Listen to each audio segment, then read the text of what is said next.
Hello and welcome to the cryptocurrency news channel.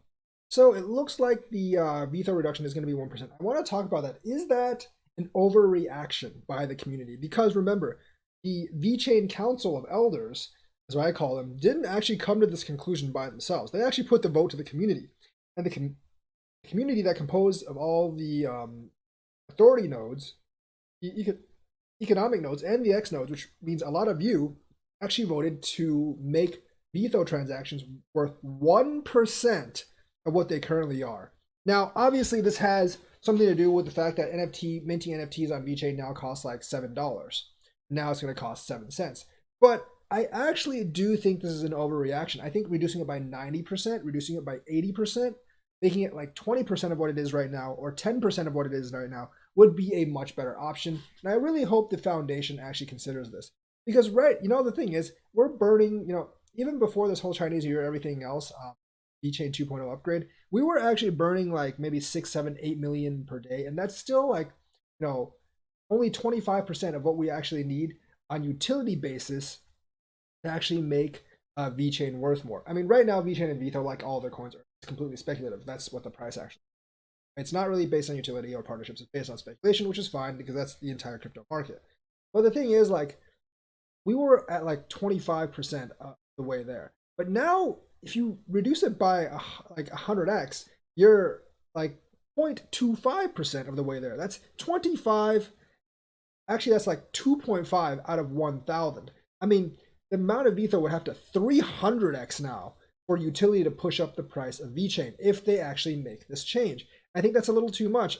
Even if a lot of these big companies come on board, I don't know how close we're going to get to 300x. Now, if it was 30x, I'd feel a lot better, which is, or like, 15x, I'd feel a lot better because, once Walmart fully on boards, once all these other partnerships fully on board with POA 2.0, and I'm assuming POA 2.0 is going to start onboarding much, much faster, and many people are waiting for that to actually onboard.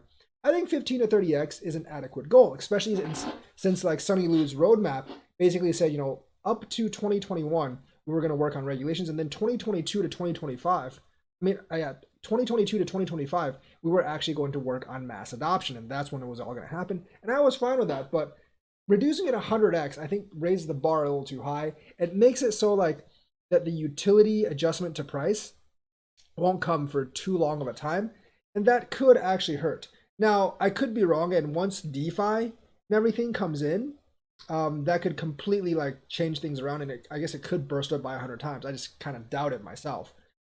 We've seen DeFi do that for Ethereum. We've seen it do that for, actually, no, we haven't seen it do it for Ethereum because Ethereum can't handle that many transactions, period. I think we've kind of sort of seen it for Binance and others, but reducing it by 100x, I still think like all at once is too much. I think the community should have voted for a 90% reduction, maybe an 80% reduction or something like that, not a 99% reduction. I think that's just was an overreaction. And like the voting's over now, but I really want people to actually write to the foundation saying like reconsider or something like that, because I do think that the super reduction of 99% is too much. We still need some speculative value in VeChain and vTHO. I think just killing it by like down to 1%.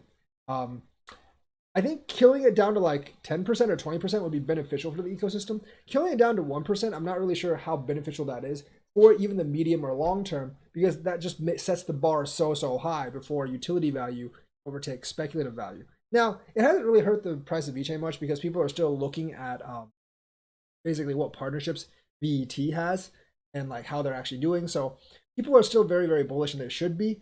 But I do think we have to think about like how utility will actually affect the price and how this vote for the community. And remember, it's not the organization that decided this; it's you that decided this. So we do actually need to kind of like change it, or I think roll back a little bit and maybe just reduce it by 90% or 80%, not, because I think that's kind of like an overreaction. Like, oh my gosh, NFTs cost like $7 now. Let's kill the price it takes to mint an NFT. I don't think that's the right way to look at it, because like if you reduce it by 90%, it costs 70 cents to mint an NFT. And considering that Ethereum costs like $100 to mint an NFT, I think 70 cents is still a pretty good deal. And I don't think people are going to bulk at minting NFTs at 70 cents.